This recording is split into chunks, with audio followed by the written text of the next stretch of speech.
In today's video, I'm going to show you how to extract audio from your video in Canva. Kindly like this video and subscribe to the channel. It helps us more than you can imagine. Thank you. To do that, we're going to click on the video documents here and let's go with the video landscape. But remember, you can work with any video size that it is you're working with. The same applies to all video sizes. Let's open the video landscape. What I'm going to do is to go over to the upload tab to upload the video I want to extract the audio from, or I can just click on this plus sign. It brings up the same option. So let's quickly go to the upload tab here. And I've already uploaded my video. I'll go over to videos and I'm going to insert the video I want to extract audio from.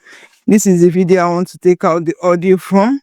To extract the audio, you select the video clips in the timeline like so. Come over to these three dots here and say extract audio.